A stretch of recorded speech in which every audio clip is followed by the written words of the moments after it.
let's look at 10 films with very delayed sequels.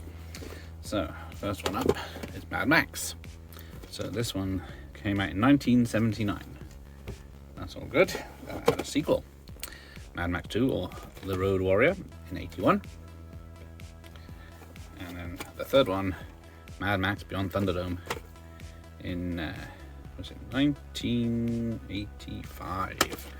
And then later on, and then we had Mad Max Fury Road in 2015. So that is, maths wise, 30 years later. That's a long time. And then we get The Shining, Stanley Kubrick's, not Stephen King's. The Shining from 1980. So we have that. And then in 2019 we had Dr. Sleep from Mike Flanagan. And that was a very good film, and how it balanced both the Shining film from Kubrick and the book by Stephen King together. So one good story. Right, then we have Trainspotting. This poster, and ones like it, hung in many a student's hall, dorm I should say. This was 1996. Put that up there. And then T2, not to be confused with Terminator 2, Trainspotting 2 came out in 2017, I think. So, only 20 years delayed, not bad.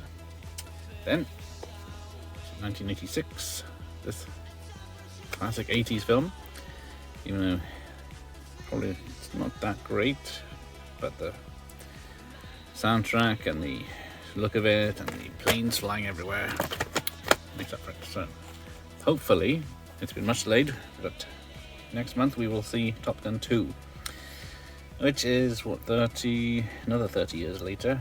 No, sorry, 35 years later. Bloody hell. Right, then Tron, Disney's high-tech 82 sci-fi film. It was a flop on release, but it's a pretty good film and looks great. And then in 2010 we got Tron Legacy, which the first half is pretty good. The Jeff Bridges de-aging effects aren't good, but the soundtrack is pretty cool. So then, one of the oldest films we've got here on this list is The Hustler with Paul Newman, 1961. About a what is he? Pool player that gets hustled. So it's a nice one because it's still sealed. And then in 1986, I believe, we get The Color of Money with Paul Newman teaming up with Tom Cruise. But for some reason, I don't have that, even though it was an 80s one. So let's carry on with Blade Runner.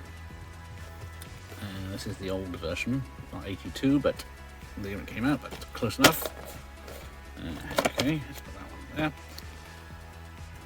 And then in 2017, we got the very excellent Blade Runner 2049 from Denis Villeneuve of Dune fame. Now he is. Anyway, yeah, that's a cracking thrower. And then in 1988, Coming to America.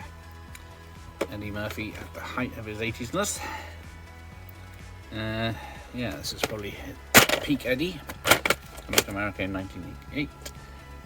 And then we got Coming to America in 2021. Because it was much delayed and pandemic, and crikey, it made people look old, but it was all right. Nothing compared to the original, but then let's have a look. Another one from the old 80s, 89, Bill and Ted's Excellent Adventure. Two dudes time traveling. So then 91, they came back with Bill and Ted's Bogus Journey. It's not as good, but it looks fantastic, and it's quite funny in parts, and it's got a great soundtrack. And then you get Bill and Ted Face the Music, came out in 2020. Wasn't really good. I didn't enjoy it as much. It was like Keanu's heart wasn't in it, but never mind. And then a 90s film from 94, Dumb and Dumber. So Jim Carrey had a big year that year. So It's a very funny film. And then we got them back together in 2014 with Dumb and Dumber 2, or Toe 2, yeah, 2. But sadly it wasn't up to the level, and still it was nice to have them back. Anyway, thanks for watching. Here ends the lesson.